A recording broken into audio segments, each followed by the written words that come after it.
Ensure that the equipment is prepared and check that the laryngoscope is working and the cuff on the tube inflates and deflates properly.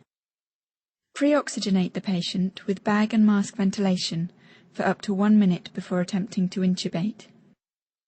Standing behind the patient with the head in the sniffing the morning air position, with the left hand, insert the curved blade of the laryngoscope into the mouth over the right side of the tongue, displacing it to the left and upwards. Advance the laryngoscope slightly until the tip of the epiglottis can be seen posterior to the back of the tongue. Advance the tip of the laryngoscope blade into the vallecula between the epiglottis and the tongue. With the handle of the laryngoscope pointing away from you at 45 degrees, lift upwards and away to lift up the tongue and epiglottis to display the vocal cords and the laryngeal opening.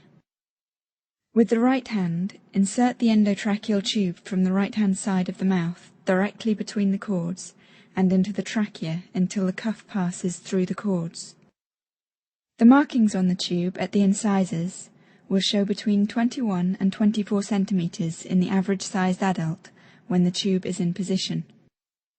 Remove the laryngoscope and inflate the cuff with approximately 15 mL of air to prevent air leaking during ventilation.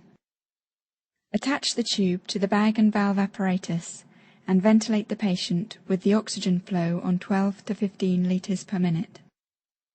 Confirm the position of the tube by auscultating over the apices of the lungs, the axillae and the stomach. If it is not in the correct position, deflate the cuff and remove the tube. Resort back to bag and mask ventilation and repeat the intubation process from the beginning. If the tube is in too far, the right lung will be ventilated only via the right main bronchus. If this occurs, deflate the cuff and withdraw the tube 2 to 3 centimeters. Re-inflate the cuff and recheck the position. When the tube is in the correct position, tie it in place with cotton tape and attach the tube to the ventilating apparatus and ventilate the patient.